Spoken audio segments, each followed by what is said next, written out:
This is the Giraffes Don't Eat Steak podcast, a show that brings you marketing stories, tips, hints, and much more. A treat for those who want to succeed in business or marketers who just want to learn. Hello, Alex. Hello, how's it going? I'm good, thanks. How are you? Very well, thank you. Very well. Just settling into my new apartment. Brilliant. All good. And I heard on the grapevine that you got some new shoes, but they're now been eaten by a dog. Yes, sadly, they managed to open the cupboard. They really are smart dogs and eat a pair of leather shoes that I really, really liked, which now I no longer have. That reminds me of, have you seen the old movie Beethoven? Yes. And the scene where the dog is like slobbering over the boots, and the dad in the morning is like getting ready for work, and he just lifts up his boot, and it just like drips out of dog saliva. That's the image I have in my mind now of your brand new leather shoes. Yeah, not a lot of saliva, but they chewed through the straps and ate the heel off and yeah, basically had a little dog party. Uh, we've we've got a saying now for what they do. They go shopping. So when they enter a room, they basically look around for what they can chew, whether it's laptop cables or they love paper and tissues. And so they got hold of my doctor's report from the last time. I don't know where they found it, where they find these things. And then they just eat it. And so they go shopping. So you need to, and Well, we can tell, we can look, we go, oh, they're busy going shopping. it sounds like your kids now have the perfect excuse for not doing their homework Uh, because the dog probably did eat it. well, sadly for them, all homework nowadays is online. Well, the dog So ate the cable the only way is if the dog ate the phone. That's the only way they're gonna get out of it. and the cable to the internet. Well, yeah, I know they got Wi-Fi, but Exactly. So a maybe little bit harder. yeah. So So it's funny. I was No, actually looking through a brochure from one of these suppliers that I'm supposed to do articles for one of my clients, and I was having a good laugh because, and color schemes and all that kind of thing is your thing, not really my thing. But I could look at this and literally it was like they took every color of the rainbow yeah. and chucked it into this brochure. Like every page, it looked like every page had been designed by a different designer. And it ended up being like a 40-page magazine, right? Digital Oh magazine. my God. But literally every page looked like it had been, there was a Andy Warhol influence on one page and I was just thinking, wow, how, and I'm not big on that color side. I'm more a words person. But Yeah. it's so interesting how often people get that aspect of their brand wrong. No, absolutely. It's a vital part of your business. It says it's the immediate perception of your personality, your voice, and what you stand for. Having a like a trust fund or something like that, and it's bright red and yellow or something, that might just start ringing alarm bells in your mind, going, they don't seem that professional. Maybe you want a blue because that's more trustworthy. But it's a huge part, and it you really need to think about it to get the right essence of the emotion that you want the customer to feel immediately. And color is a really powerful thing. Even though I'm colorblind, I still can see the color.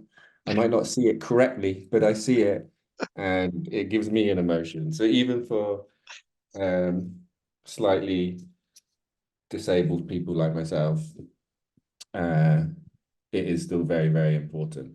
And I've seen many examples like you were talking about with like a kaleidoscope of colors in in branding or whatever, any kind of material, and it just completely distracts from the From the words message, right? and the Because it's message. Yeah, distraction is the right word because you're confused.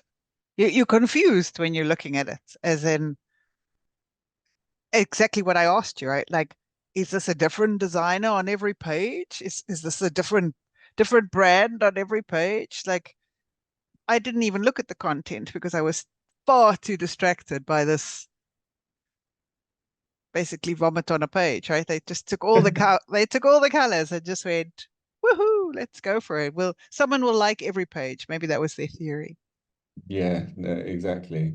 I mean, that's just go the same. That's just the same theory as ignoring your target audience and just saying I'm going to sell to everybody, which doesn't work. And it's the same with the colors. Your audience has a preference to what they want to feel in that moment when they're looking for that particular product or service, and you need to try and understand that and align with it. It's like, for me, one of the best is Virgin. I don't know why I'm thinking of that one, but Virgin is great because I think it has that red color, which means like adventure and boldness and travel, Yeah. and that's everything that Virgin do. There, and it's clever because Excitement. excitement, and they're not a single service brand. They have holidays, airplane trips, an airline. They have going to space. They've got internet. They got phone. It's all the things that are bold and exciting and innovating. Yeah. And their colors, like their color scheme, I think is just red, white, and I think they have like a purple in there or something, if I remember correctly. All of those colors shouting excitement. And that perfectly aligns with everything they do. And if you know anything about Richard Branson, he's all about excitement through being Experiences. adventurous and risky, I guess, sometimes, or just trying to put your foot outside of the box a little bit. Mm. And experiences, right? Experiences are really important to Virgin and really important to Richard Branson. So that comes across in everything they put out, everything they share, all their content with this consistency of color and messaging. Yeah. And also, like, when you're thinking about it as well, think about what colors you see in nature or what colors you see in everyday life that represent something. So red, for example, represents a lot of the time like hazard. Yeah. So maybe you don't want to use red when you're trying to convey complete trust um and honesty or whatever like that, or colors in like snakes, what colors you see in snakes or wasps, yellow and black. That there's stuff that people subconsciously have in their mind. But then the shades matter, right? Like the shades That's of true. yellow versus the shades of red. Some reds are definitely much more danger, stay away, versus, maybe maroons, like deeper reds, Yeah, are can be more subtle. So I think there's so much in the color space that you need to think about in terms of not only your color choice, which feels like an easy conversation, but it's not, right? There's the shades, there's the tonalities, and then the whole yeah, palette that fits together. As you said, are you going to be a exactly. yellow and a black palette, or are you going to be, what is the range of colors that is acceptable within your brand space? Yeah. So from my, I'd be interested to see what your process would be as well, see if it aligns with me. I'll give you kind of my, just for the top of my head, my process of thinking of choosing a color. I Mm, think after having, assuming that we've done all of the work, understanding the brand, looking at all of our values, our brand proposition, our tone of voice, what we stand for, target audience. our target audience, of course. Um, I would then like to just highlight what's our archetype. So am I a sage? Am I an advent explorer? What are our values? And what are the emotion? What's our personality? So Yeah. if I have those three key areas and some words associated with that, then I'd like to find a core color. So the a core red, core blue, core green, core yellow, not looking at like all of the different shades, but sort of the color down the middle of each of those colors. And I'll start from there and think, have a look at what the psychology is for each of those colors, and see which one aligns most closely to what is coming out in my personality, my archetype, and in my values. And say it's a blue, I'd think, okay, am I more on the, am I swaying more to the trust side of blue, or am I swaying more to the playful side of blue? So that will then kind of determine the shade of the blue. And then once I've got that core color, I would then start looking at my secondary colors, which still have a lot to do with psychology and are extremely important. But it becomes more of a complementary. Yeah. Do they fit together? Do they fit together? Yeah. But I still think you need, because your personality can span multiple colors, because you can be Absolutely. trustworthy, but at the same time you can be adventurous. Yep. So I think it's then important to prioritize the emotions that you want to convey. So trustworthy, adventurousness, bold, for example. Say they're my top three. You can then use those to then develop the color palette that fits with your core color. Absolutely. So that's quite a detailed process. I mean, I must admit, most of the people I've worked with, the way they've chosen a color is, I like I it. like it. I like it. So that's the one I want. Yeah. I mean, I don't know. We had orange. So for marketing detective agency, or orange tree in our original days, orange was kind of there, but that was out the box thinking, excitement, innovation was kind of our words. So Creativity. it Yeah. kind of did fit with that. I mean, the one that was never, and I got this the other day. Someone asked me to look, what do I think of their logo? I was asked for an opinion, Mm.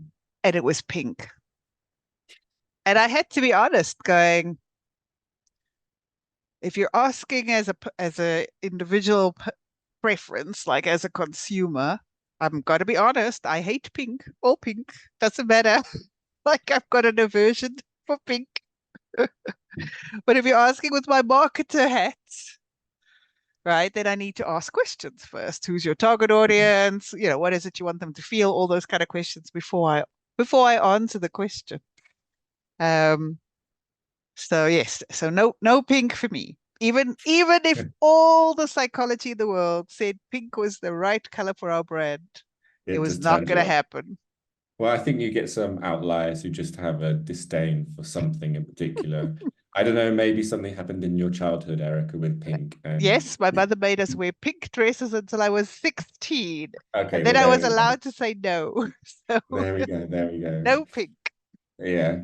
But I think you are right, though. Um, Ultimately, there is going to be a taste bias that comes Mm, into it from once you're going through to the stakeholder, the owner, especially if it's a small business, because the owner is so passionate and they're so hands-on with the business, and they're doing everything. If they have an aversion to pink, like you, for example, but all of the research we did says pink, they're not going to be comfortable shouting about their product or service that they love if mm. it's covered in pink. Yeah. And So even the other side of the coin, if they come in with a color that they love, right? And we've had this. Our job mm, as marketers then, okay, we can present all the facts and figures, but at the end of the day, we can work with their core love and turn it into shades that work, right? So you can still yeah, then give them what they wanted, whether it's green or whatever. That's like, oh, I really want a green logo. Okay, but there's shades in there and aspects in there. We can use shadows, we can use complementary colors that then still speak to the target audience and still speak to the emotion we need to create. So it is a designer's game, right? mm. It is. So are we saying the optimum way is to go through that process, but in reality, there's going to be some resistance from whoever it may be in the chain of the business, and ultimately, if we're going to work hard, if we're going to work hard for that business as the business owner, you need to feel absolutely comfortable with everything that you have, from your messaging to your tone of voice to your colors to your brand to your logo. And we've seen that. We've seen where we've made recommendations that because they were logical and thought through was accepted in the business, but we could feel Mm, there is that it just the buy-in wasn't there. We've been there. yeah, And then, you're fighting a losing battle. It's absolutely a losing battle. It's then much better to backstep and go, okay, then what is it that you wanted? yeah, And actually question why we didn't find that out in the beginning, right? So that's part of your assessment up front, is to see if there are these biases, preferences already in the mind of your stakeholder before you go down this whole route and give them something they don't want. I mean, it's the same, and I know we're talking color today, but it's the same with shape, design. Are they into words? Are they into graphics? Like, what is it they want from that logo? They'll come in with an idea that all logos have a letter in it, or all logos have a picture, or there'll be some bias that you kind of need to work through with him. And color, I think, because it's so personal, color is a very personal thing, right? amazing. Yeah, You need to spend time with your stakeholders, try to figure that out. An easy way is to look at previous businesses they had, because a lot of the businesses we work with are entrepreneurs. They've had businesses before, or whatever. You'll get a feel for what they like. You'll sort yeah, of see a pattern. Oh, you had orange in all your previous logos, yeah, so I guess that's something you yeah. like.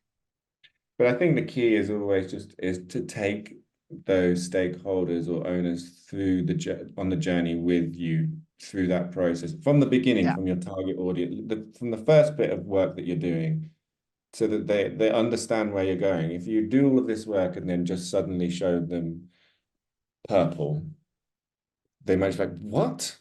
no, No," and exactly. it's an instant no, and then in their mind, it's just there's the block there.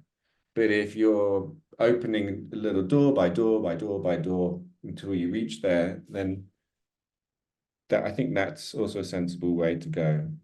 Um, it's just again knowing your audience and your in this case of knowing your who And you're your working. stakeholders, your audience, right? Yeah, It's not exactly.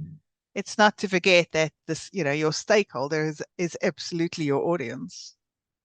Yeah, yeah, exactly. Awesome. So, Cool.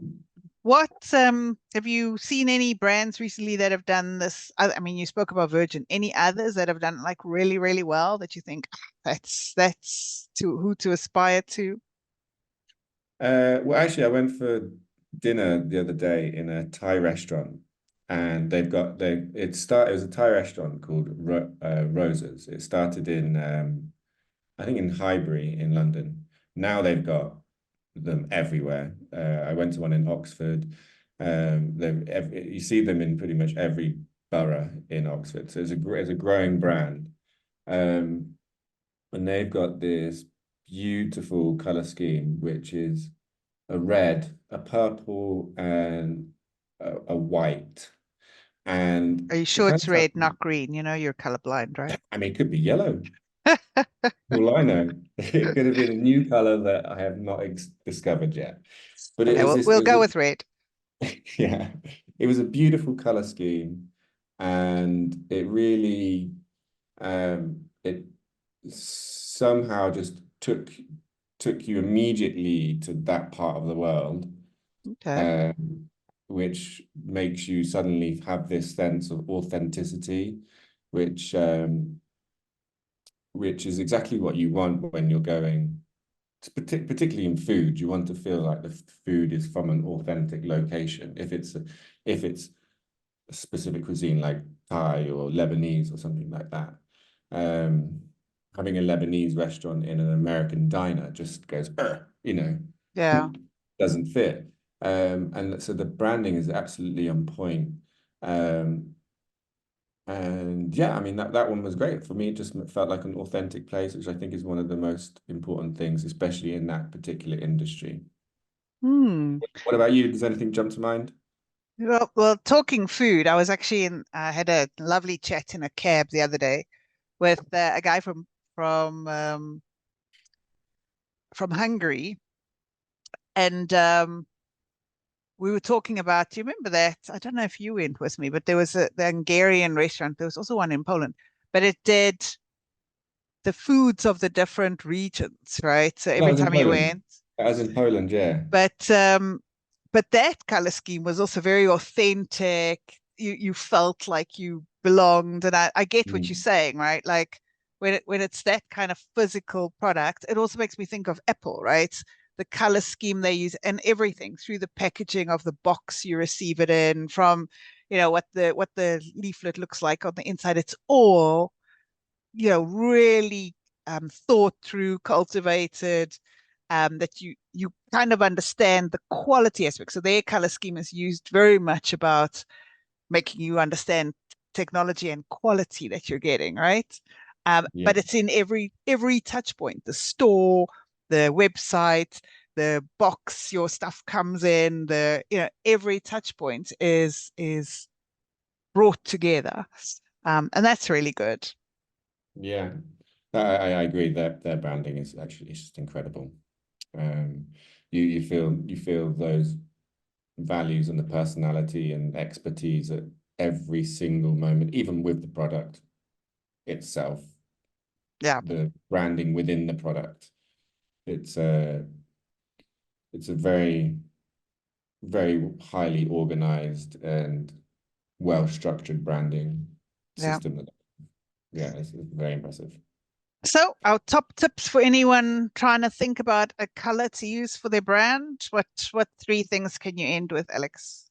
Um, Understand your values, archetype, personality, and link it to the psychological um, feelings that certain colors evoke. Um, that's kind of three in one because you have to look at your values, your personality, and your archetype. You But I think cheated, that's the most important. but it's good. And as always, make sure you understand your target audience, right? Indeed. Uh, We should record that bit, understand your target audience for the outro so that yeah, we can just keep it there just always. keep it there. Awesome. Well, great chatting, Alex. And I'll see you Likewise. next time. See you soon. Bye bye. That wraps up this episode of Giraffes Don't Eat Steak. Thanks for joining us. I hope you found value in our discussion and got some new ideas to apply to your own business. Tune in next week for another round of marketing insights and inspiration. If you enjoyed this episode, please leave us a review and subscribe on Apple Podcasts, Spotify, or wherever you listen to podcasts. We appreciate you listening. Catch you next time on Giraffes Don't Eat Steak.